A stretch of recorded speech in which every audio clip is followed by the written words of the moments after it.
Está começando mais um devocional examinando a carta de Apocalipse à igreja de Laodiceia. Escreve: Isto diz o Amém, a testemunha fiel e verdadeira, o princípio da criação de Deus. Eu sei as tuas obras, que nem és frio nem quente. Oxalá fores frio ou quente. Assim, porque és morno, e não és frio nem quente, vomitar-te-ei da minha boca. Como dizes, rico sou e estou enriquecido, e de nada tenho falta, e não sabes que és um desgraçado, e miserável, e pobre, e cego, e nu.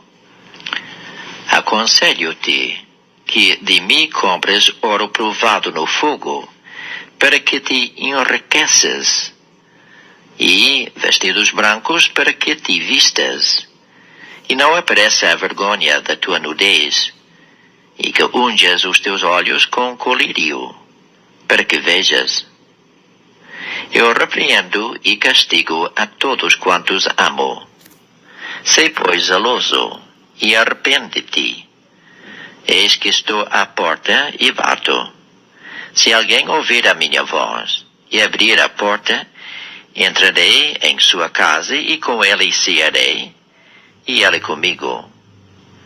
Ao que vencer, lhe concederei que se assente comigo no meu trono, assim como eu venci, e me assentei com meu Pai no seu trono.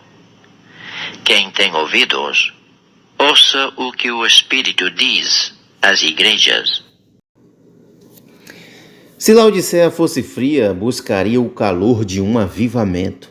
Se quente, espalharia esse mesmo avivamento até os confins da terra.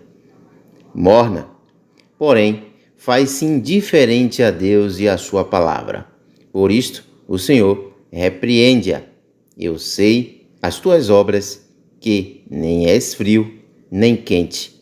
Tomaras que foras frio ou quente. Apocalipse, capítulo 3, e o versículo de número 15.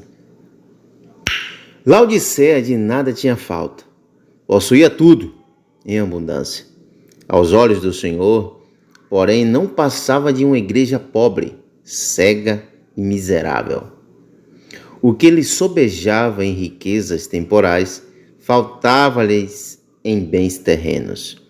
Ela retrata as igrejas que, desconstruindo-se como o reino de Deus, reconstroem-se como impérios humanos. Jesus não mudou. Continua a zelar pela qualidade espiritual de sua igreja.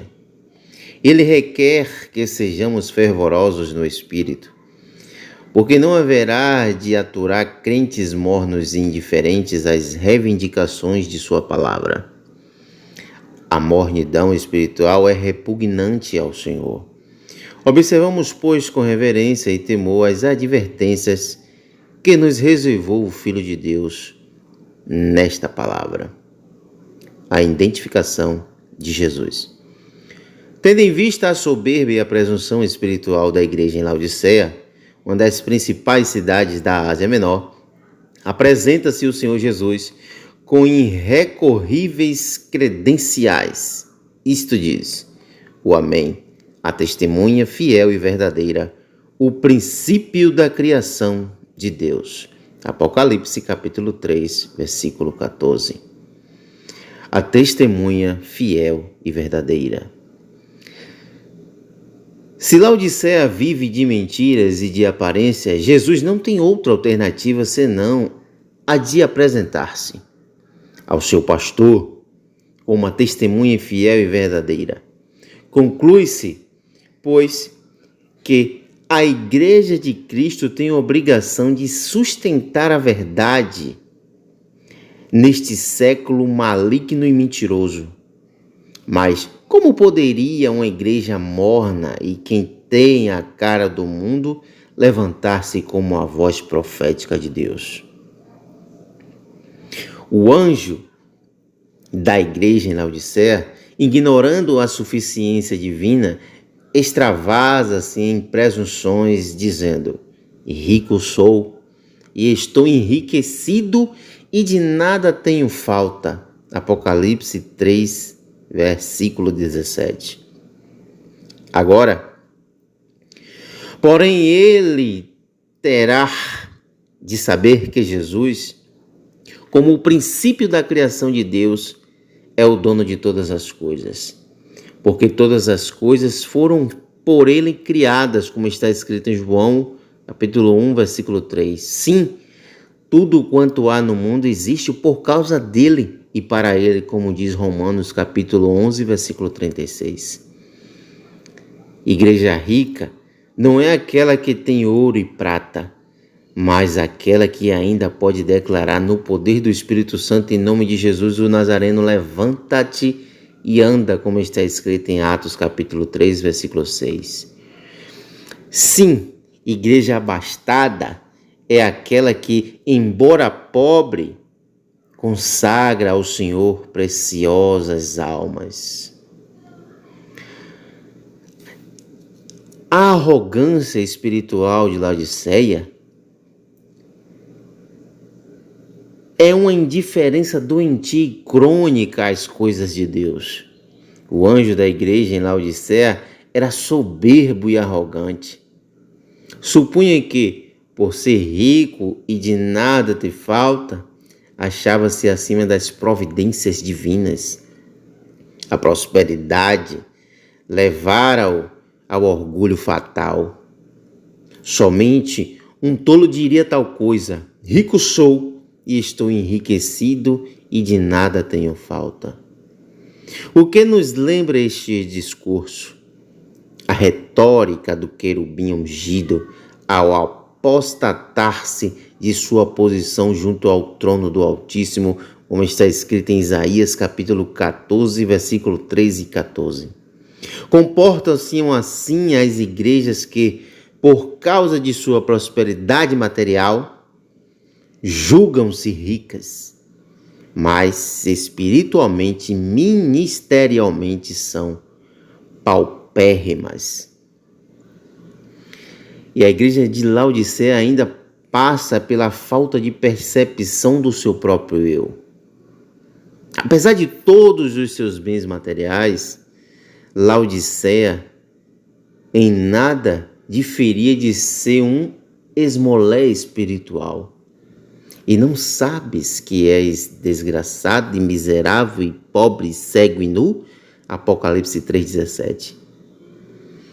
Se Adão logo após a queda percebeu-se nu, o pastor da igreja em Laodiceia julgava-se bem vestido e ornado. Se o primeiro homem teve os olhos abertos para enxergar a própria nudez, o anjo de Laodiceia achava-se mesmo despido em trajes de gala. E se Adão, reconhecendo a própria carência, coseu aventais da figueira, aquele obreiro da igreja de Laodiceia, embora descoberto, desfilava com toda a sua nudez diante das ovelhas. Infelizmente, ninguém tinha coragem de dizer que o pastor estava nu. Foi preciso que o pastor dos pastores, Jesus Cristo, endereçasse-lhe uma enérgica carta apontando-lhe a nudez, a pobreza e a cegueira espiritual. Como estão as tuas vestes espirituais neste momento? São ainda alvas? Ou anda você nu, sem o saber? Em todo tempo sejam alvas as tuas vestes e nunca lhe falte o óleo sobre a tua cabeça, como está escrito em Eclesiastes capítulo 9, versículo de número 8. A igreja de Laodiceia vivia de aparência e mentiras. Ela era morna e arrogante espiritualmente. Como nós podemos revelar um avivamento a uma igreja morna? Temos a impressão que Laodiceia era um caso perdido. Todavia, o Senhor Jesus não havia desistido ainda. a esta amada e querida igreja, juntamente com a reprimida e a censura, envia-lhe ele a receita de um grande e poderoso avivamento. Aconselho-te que de mim compres ouro provado no fogo, para que te enriqueças e de vestes brancas, para te vestistes, e não apareça a vergonha da tua nudez, e que unja os olhos com colírio para que vejas. Apocalipse capítulo 3, versículo 18. O anjo daquela igreja deveria fazer com a máxima urgência as seguintes aquisições junto ao Cordeiro de Deus. O ouro refinado pelo fogo vai falar sobre: a menos que o anjo da igreja em Laodiceia adquirisse os tesouros da sabedoria e da ciência em Cristo, ele continuaria a levar uma vida miserável. Então, como adquirir tais tesouros? Cristo nos coloca à disposição. Não quer você apossar-se desses tesouros e ter uma comunhão mais íntima com o Senhor? Vestiduras brancas. Redimidos pelo sangue do Cordeiro, nossas vestes se tornam-se mais alvas que a neve, como está escrito em Isaías capítulo 1, versículo 18. Sim, ele mudou-nos as vestiduras que, manchadas pela iniquidade, envergonhava-nos diante da sua justiça e santidade, como está escrito em Zacarias capítulo 3, do 1 ao 10. Como está você diante de Deus? Nu ou revestido da graça divina? Colírio. A cegueira espiritual era grande problema da igreja em Laodiceia. Não conseguia ver a própria miséria, nem podia perceber a sua nudez. Por isso, o Senhor Jesus aconselha o seu anjo: aconselho-te que de mim compre colírio para que vejas. Sabe onde poderá encontrar o colírio recomendado pelo Senhor? Te digo neste momento, nas Sagradas Escrituras, examinando, conseguindo